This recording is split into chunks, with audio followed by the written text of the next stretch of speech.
بسم اللہ الرحمن الرحیم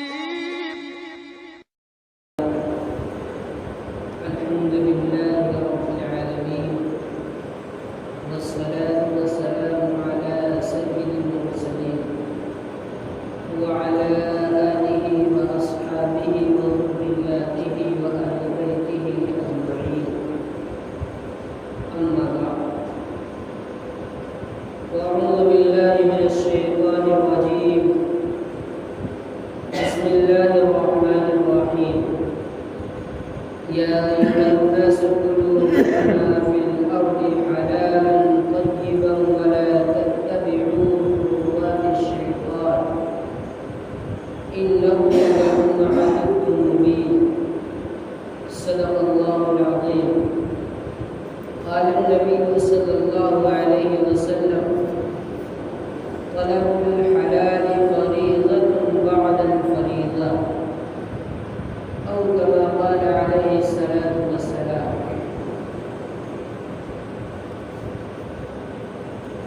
محترم بزرگوں، عزیز ساتھیوں، دینی بھائیوں، میں نے آپ حضرات کے سامنے قرآن مقدس کی سورہ بقرہ سے ایک آیت تلاوت کی ہے آپ کے سامنے، اور ایک حدیث مبارکہ آپ کے سامنے پڑھا. اللہ رب العزت نے اس دنیا میں جس کو بھی بھیجا ہے تو اس کے رزق کا انتظام اللہ رب العزت نے مختلف طریقے سے مختلف راستوں سے پہنچایا. قرآن حکیم میں ایک جگہ پر یوں ارشاد وَمَا مِن دَابَّةٍ فِي الْأَرْضِ إِلَّا عَلَى اللَّهِ رِزْقُهَا. زمین پر جتنے لوگ ہیں، 4 پیر والے، 2 پیر والے، جتنی بھی مخلوق ہے زمین پر، ہر ایک کا رزق اللہ رب العزت نے اپنے ذمے دیا. لیکن ذمہ لینے کا یہ مطلب نہیں ہے کہ انسان رزق کی تلاش میں کوشش نہ کرے، رزق کے حاصل کرنے کے لیے سعی جہد نہ کرے، رزق کے حصول کے لیے اسر کرتا رہے. جیسا کہ پہلے کسی شریعت میں یوں تھا کہ رحمانیت اختیار کر لیا جائے تو سب سے بڑا کمال اس کو سمجھا جاتا. لیکن شریعت محمدیہ میں ایسا نہیں ہے. رحمانیت کوئی چیز نہیں. یعنی کسی شریعت میں یوں تھا کہ اللہ کا مقرب بندہ وہ ہے کہ جب کسی پہاڑوں میں تنہائی میں چلا جائے وہ اللہ اللہ کرے، بیوی بچوں سے کوئی مطلب نہیں، بازار مارکیٹ سے کوئی مطلب نہیں، رزق کو طلب کرنے کے لیے کوئی مطلب نہیں. یعنی یوں کہا جائے کہ وہ دنیا سے بالکل الگ تھلگ ہو کر کسی پہاڑ میں کسی کوہ میں وہ بیٹھ جائے، صرف اللہ اللہ کرتا رہے. یہ کسی شریعت میں تھا. لیکن شریعت محمدیہ میں ایسا نہیں ہے. شریعت محمدیہ میں تو یوں ہے طلب الحلال فریضۃ بعد الفریضہ، کہ حلال رزق کا طلب کرنا یہ فرض ہے دوسرے فرائض کے بعد. یعنی یہ دوسرا فریضہ ہے. پہلا فریضہ یہ ہے جس کو نبی کریم صلی اللہ علیہ وسلم نے یوں ارشاد فرمایا بنی الاسلام علی خمس شہادت لا الہ الا اللہ. یعنی اسلام کی بنیاد اور اسلام کا مرکز جو اصل میں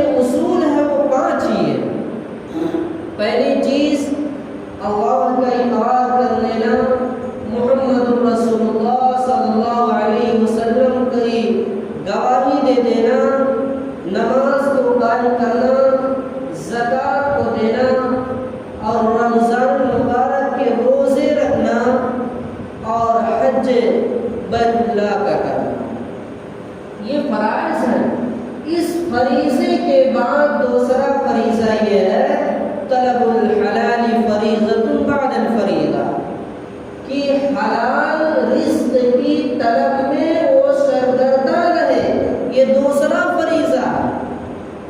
فریضہ ایک تو اللہ کا ہے جس کو حقوق اللہ سے تعبیر کرتے ہیں، اور ایک حقوق العباد سے ہے، اور یہ دوسرا بھی حقوق ہے۔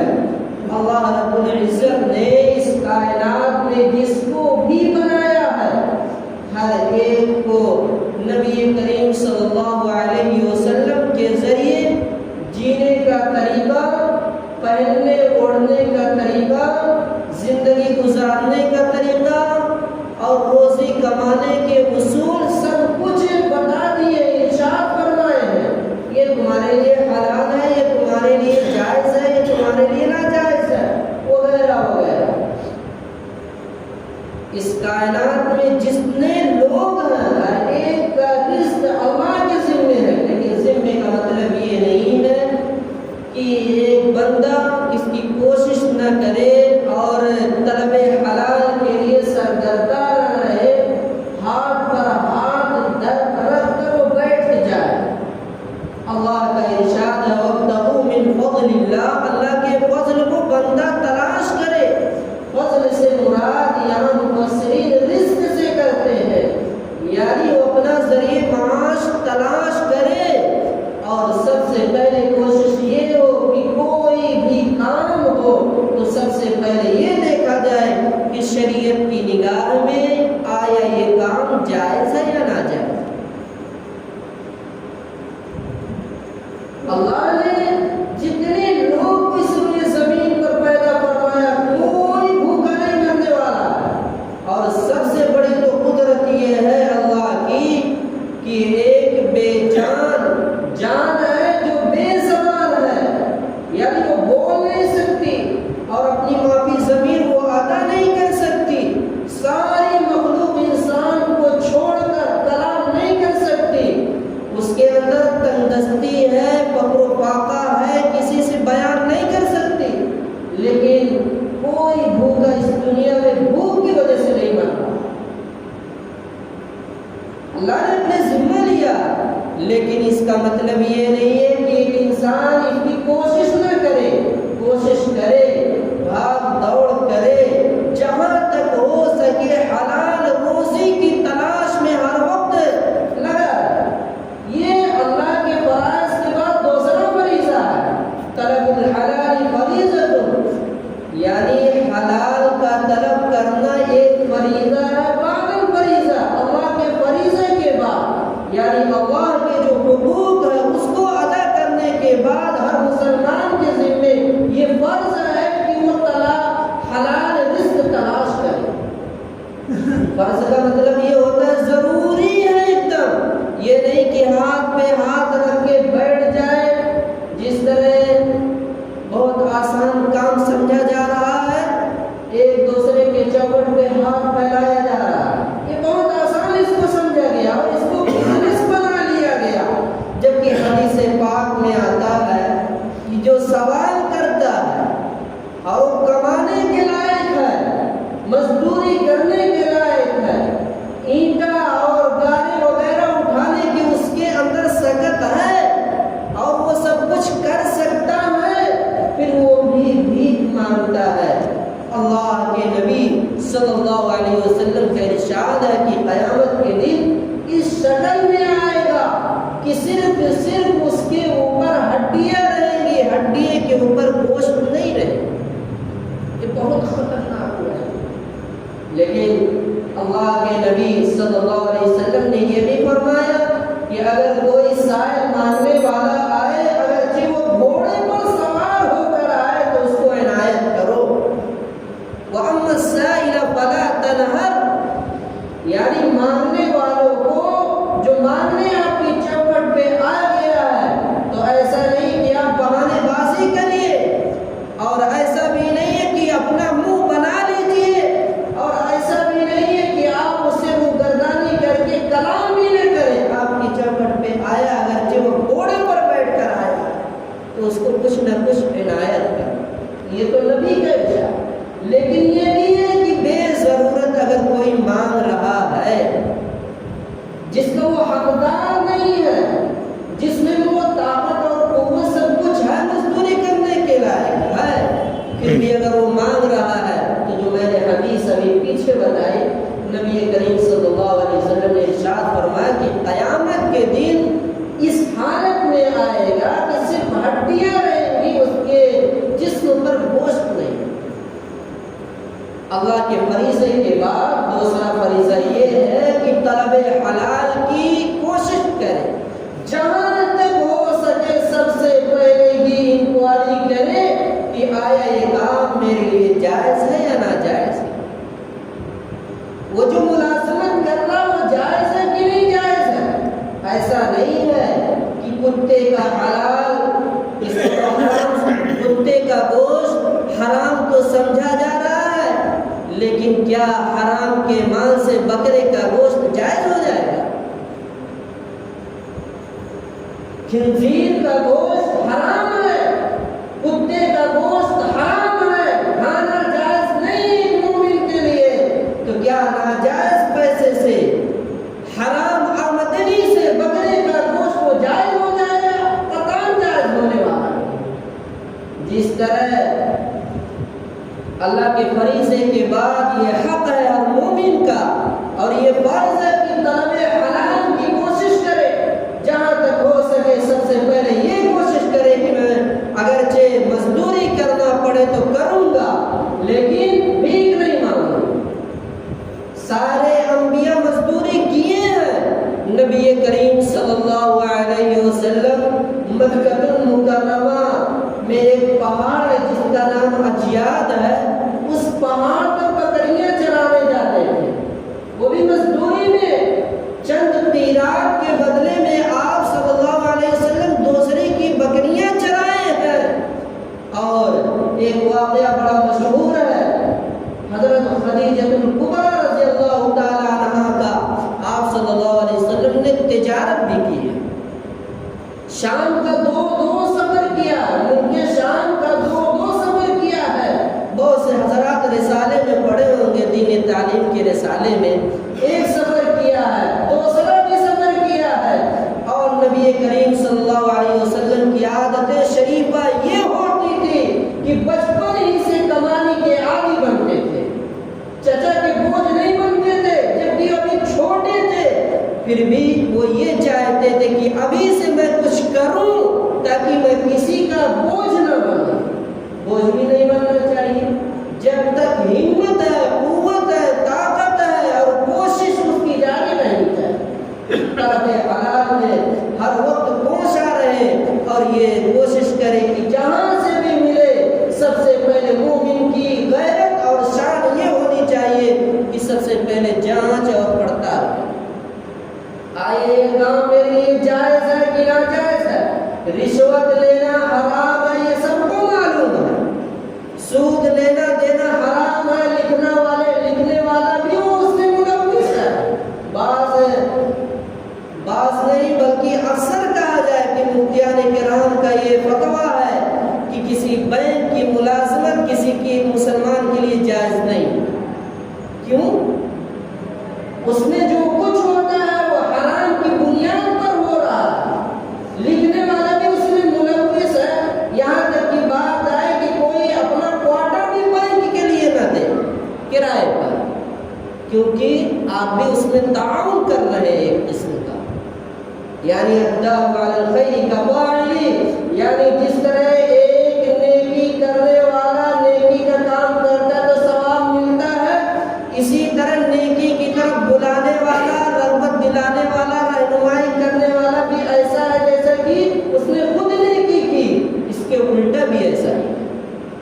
الٹا کا مطلب یعنی جو آدمی خراب کام کر رہا ہے اس کو تو وبال ہونا ہی ہے، اور اگر وہ خراب کام کا ایجاد کیا، اس کی طرف رہنمائی کی،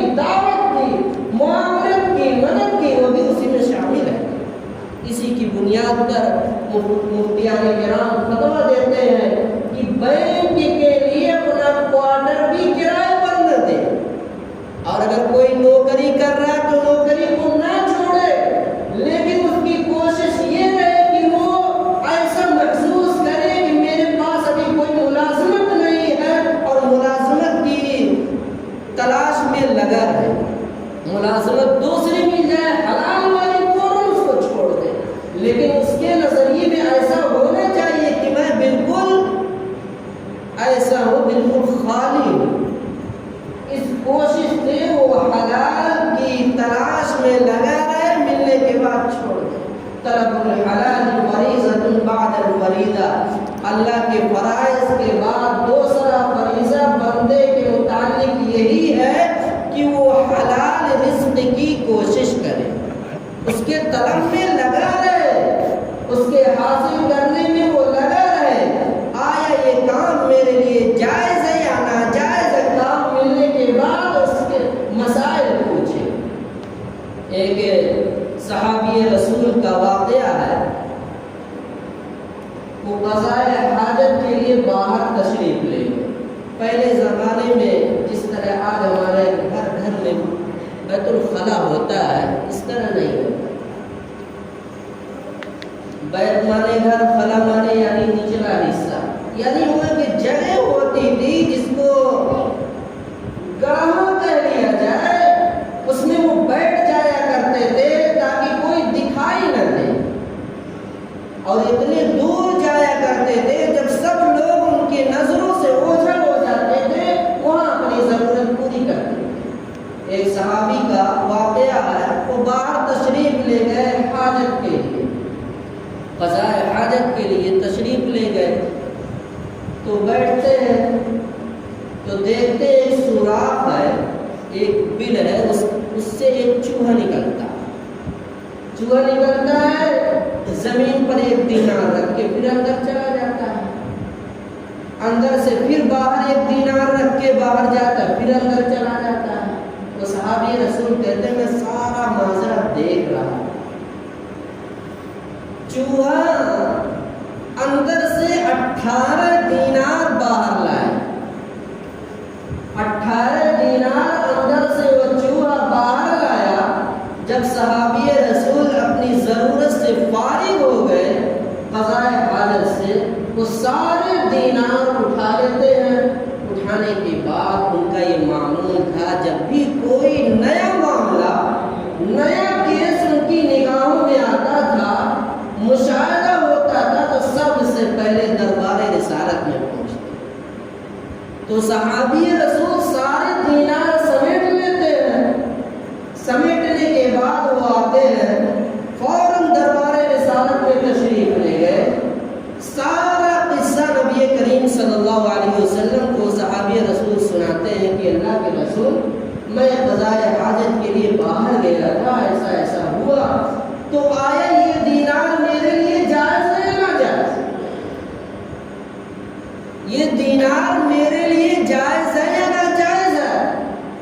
صحابہ کا یہی طرز عمل تھا، پوری زندگی ان کی بنا کر دیکھ لے، صحابہ، تابعین، تبع تابعین، جتنے بھی قطب ابدال بڑے بڑے لوگ گزرے ہیں، تو سب سے پہلے اگر کوئی نیا ایشو پیدا ہو جاتا تھا تو سب سے پہلے انکوائری، جائز ہے میرے لیے یا ناجائز؟ ہم سب کا معاملہ کیا؟ آنے دو جہاں سے بھی آئے، آنے دو جہاں سے بھی آئے، حلال راستے سے آئے یا حرام راستے سے آئے، مجھ سے اسے کوئی سروکار نہیں، مجھے تو کروڑ پتی بننا ہے۔ مومن کی یہ شان نہیں ہونی چاہیے۔ دربار رسالت میں پہنچنے کے بعد سب سے پہلے مسئلہ یہی اٹھایا کہ اللہ کے نبی ایسا ایسا معاملہ ہوا، تو کیا وہ دینار میرے لیے جائز ہے یا ناجائز؟ نبی کریم صلی اللہ علیہ وسلم نے فرمایا وَمَن يَتَّقِ اللَّهَ يَجْعَلْ لَهُ مَخْرَجًا، کہ جو اللہ سے ڈرتا ہے، اللہ کے حکموں پر چلتا ہے اور اس کا کہا مانتا ہے، حلال کو حلال سمجھتا ہے، حرام کو حرام سمجھتا ہے، تو اللہ تعالیٰ اس کے لیے ایک ایسا دروازہ کھول دیتے ہیں رزق کا کہ اس بندے کو بھی گمان نہیں ہوتا کہ رزق میرے پاس کہاں سے آیا، کہاں سے آیا۔ نبی کریم صلی اللہ علیہ وسلم نے فرمایا اے صحابی، یہ تمہارا ہے، تمہارے لیے جائز ہے، استعمال کرو، اللہ نے تمہارا انتظام کر دیا، تمہارا بندوبست کر دیا۔ مومن کی تو شان سب سے پہلے یہی ہونی چاہیے، یہ نہ ہو کہ پیسہ 10 کا نوٹ گرا اور ہم نے اٹھا لیا، اور اس طرح اٹھا لیا کہ کوئی دیکھ نہیں رہا۔ 10 کا نوٹ تھا، اس لیے پرچار بھی ہونے لگا کس کا ہے نوٹ۔ اگر وہی 100 کا نوٹ ہو تو ایک جیب میں کے بجائے دوسرے جیب میں رکھے، پتہ نہ چلے کسی کو۔ یہ ہوتا ہے، یعنی چھوٹی رقم رہتی تو بزرگی سما جاتی ہے، اور بزرگی اس کے اوپر طاری ہو جاتی ہے تو بتائے گا کس کا ہے۔ اور اگر کسی کو گھڑا مل جائے، بڑی پراپرٹی ہاتھ کو لگ جائے، بڑا کہیں روپیہ پیسہ مل جائے تو پوچھنا تو نہیں ہے، علماء سے تو مسائل بھی دریافت کرنا نہیں ہے، چپکے سے اس طرح رکھ لینا ہے کہ پڑوسی کو بھی نہ پتہ چلے۔ طرز عمل صحابہ کا ایسا نہیں تھا۔ صحابی رسول کا یوں تھا کہ کوئی بھی نیا معاملہ آیا تو سب سے پہلے میرے لیے جائز ہے یا ناجائز۔ تو مومن کے لیے سب سے پہلے یہی ہے کہ کوئی بھی راستہ کمانے کا مل رہا ہے، کوئی بھی آمدنی کہیں سے مل رہی ہے تو میرے لیے جائز ہے یا ناجائز، حلال ہے یا حرام ہے، اس کی انکوائری کرے۔ حلال مال کے انوارات ہوتے ہیں، برکات ہوتے ہیں۔ ایک آدمی جب مرچ کھائے گا تو کیا لگے گا؟ میٹھا لگے گا، اس کو تیتا ہی لگے گا۔ حلوہ کھائے تو کیا لگے گا؟ میٹھا ہی لگے گا۔ اسی طرح حلال رزق اگر پیٹ میں پہنچ رہا ہے تو اس کے جسم سے، اس کے بدن سے ایسے کرامات رونما ہوں گے۔ حلال ہے تب، حرام ہے تو خباثتیں ظاہر ہوں گی۔ اور اگر حلال رزق کھا رہا ہے تو اس کے بدن سے، اس کے جسم سے ایسے اعمال صدور ہوں گے جو اللہ کو راضی کرے۔ ایک چھوٹا سا واقعہ میں دیوبند کا سناتا ہوں۔ مولانا اصغر حسین کاندھلوی علیہ الرحمہ، ان کے ماموں جن کا نام تھا حسین احمد، عرفی نام منو شاعر تھا، وہ بیچارے تجارتی لائن میں بہت کمزور تھے، بہت ہی کمزور تھے، کوئی بزنس نہیں تھا۔ ان کا یہ مشغلہ تھا کہ روزانہ گھاس کاٹتے تھے اور گھاس کاٹ کر بیچتے تھے، اور تھوڑی سی آمدنی بچا بچا کر رکھتے تھے۔ تو سال میں ایک مرتبہ دارالعلوم کے جتنے بھی استاد ہر ایک کو دعوت دیتے تھے۔ تو دارالعلوم کے استاد کہتے ہیں کہ سال بھر ہم لوگوں کو انتظار رہتا تھا کہ ان کی طرف سے کب دعوت ملے گی، لیکن ان کا اخلاص تھا اور آمدنی بالکل حلال اور طیب تھی کہ دارالعلوم کے استاد عرض کرتے ہیں کہ ان کا کھانا کھانے کے بعد اللہ رب العزت ہم لوگوں کو یہ توفیق عطا فرما دیتے تھے کہ 40 دن تک نماز میں اقامت کے ساتھ، تکبیر اولی کے ساتھ کبھی نماز فوت نہیں ہوتی تھی، اور نماز میں خشوع اور پیدا ہو جائے۔ یہ انوارات ہے، یہ برکات ہے۔ وہ سال بھر انتظار کرتے تھے کہ وہ فلاں صاحب کی طرف سے کب دعوت ملے گی، اور وہ بیچارے تھوڑی تھوڑی رقم بچا کر سارے استادوں کو مدعو کیا کرتے تھے اپنے سال میں ایک مرتبہ۔ دارالعلوم کے استاد یہ عرض کرتے ہیں، کہتے ہیں ان کا کھانا کھانے کے بعد اللہ کے دربار میں ہم لوگوں کی حاضری اس طرح ہو جایا کرتی تھی کہ تکبیر اولی بھی نہیں ہو۔ یہ انوارات ہیں، یہ برکات ہے حلال مال کے۔ اور نبی کریم صلی اللہ علیہ وسلم کا ارشاد مبارکہ ہے کہ جو جسم حرام مال سے پلا ہو، کتنا ہی موٹا ہو گیا ہو، اس کا جسم اور اس کا بدن اس کا مستحق ہے کہ وہ جہنم میں جائے، جنت کا اس کا جسم حقدار نہیں ہے۔ نبی کریم صلی اللہ علیہ وسلم کی یہ ارشاد ہے کہ حلال مال سے اگر اس کی پرورش ہوئی ہے اور اس کا جسم بڑھ گیا ہے تو اس کا جسم اس کا حقدار ہے کہ وہ جنت میں جائے، اور حرام مال سے اگر اس کی کی پرورش ہوئی ہے، نشو و نما پایا ہے، موٹا ہوا ہے، تو اس کا جسم حقدار یہ ہے کہ وہ جہنم میں جسم جائے۔